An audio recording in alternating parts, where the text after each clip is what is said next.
AI가 우리 세상을 바꾸고 있습니다.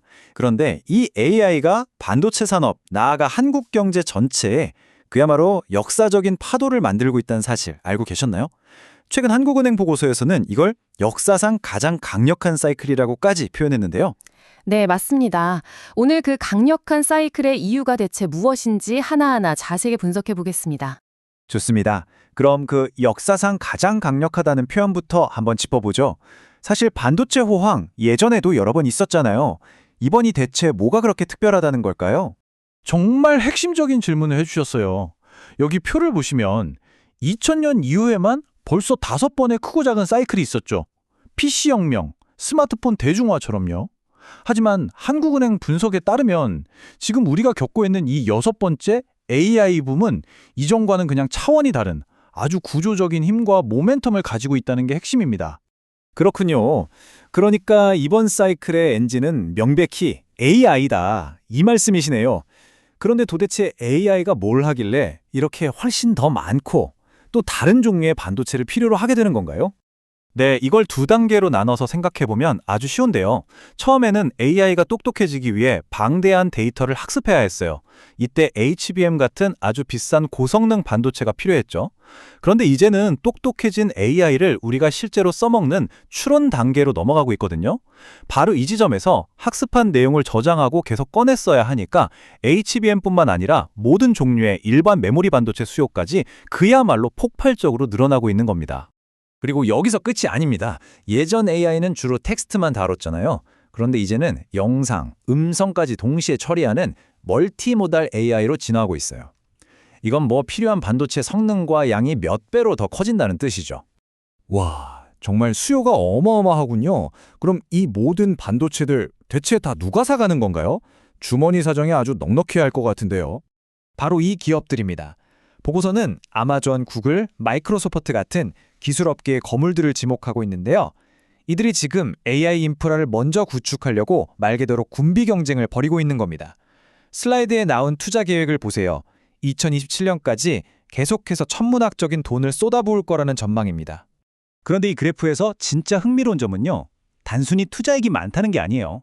투자 전망치 자체가 불과 몇 달 사이에 계속해서 올라가고 있다는 겁니다. 작년 9월에 예측했던 것보다 12월에 그리고 올해 2월에 예측한 투자 규모가 훨씬 더 커졌죠. 이건 AI 경쟁의 속도가 점점 더 빨라지고 있다는 아주 명확한 신호입니다. 이렇게 수요가 폭발적으로 늘어나면 공급이 과연 따라갈 수 있을지가 관건이겠네요. 만들 수 있는 양은 한정되어 있을 텐데 말이죠. 간단히 말씀드리면 못 따라가고 있습니다. 보고서를 보면 특히 서버용, 모바일용 반도체는 공급이 수요를 감당하기 벅찬 상황이라고 해요. 바로 이 때문에 지금 시장은 물건을 파는 사람이 힘을 갖는 이른바 공급자 우위 시장이 만들어지고 있는 거죠. 다행인 건 공급업체들도 과거의 실수를 반복하지 않으려고 굉장히 영리하게 움직이고 있다는 점이에요. 예전처럼 무작정 생산량을 늘리는 게 아니라 장기 계약을 맺고 진짜 수요를 확인하면서 공급을 조절하는 거죠. 덕분에 과거처럼 재고가 갑자기 쌓여서 시장이 무너지는 일은 피하고 있는 겁니다. 이야기를 들을수록 정말 장밋빛 미래가 그려지는데요. 그래도 항상 동전의 양면이 있잖아요. 우리가 혹시 놓치고 있는 위험 요인은 없을까요? 물론 있습니다. 긍정적인 쪽을 보자면 로봇이나 자율주행차 같은 피지컬 AI 시대가 빨리 오면 수요는 지금보다 더 커질 수 있겠죠. 하지만 반대로 이렇게 엄청난 돈을 AI에 쏟아붓고 있는데 과연 그만큼 돈을 벌 수 있을까 하는 근본적인 수익성 문제가 있고요. 장기적으로는 저가 반도체 시장에서 빠르게 점유율을 높여오는 중국의 추격도 무시할 수 없는 리스크입니다.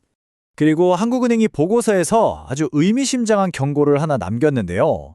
이 반도체 산업은 분위기가 한번 꺾이면 서서히 나빠지는 게 아니라 투자 심리가 돌아서면서 아주 순식간에 급격히 무너지는 경우가 많았다는 점을 꼭 기억해야 합니다.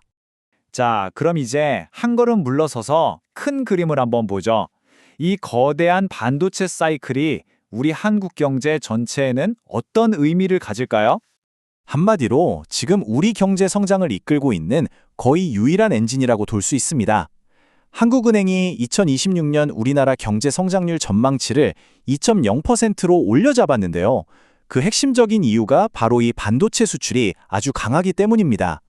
하지만 빛이 있으면 그림자도 있는 법이죠. 보고서는 이런 반도체 주도 성장이 가진 한계점도 분명히 지적합니다. 그 경제적 혜택이 우리 경제 전반에 골고루 퍼지기보다는 소수의 대기업에 집중되는 경향이 있다는 겁니다.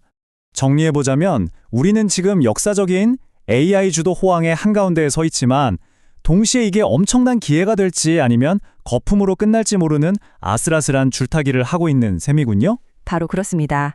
이 거대한 파도를 어떻게 잘 활용하고 또 말씀드린 여러 리스크들을 슬기롭게 관리해 나가느냐가 앞으로의 핵심 과제가 될 겁니다. 오늘 자세한 분석 정말 감사드립니다.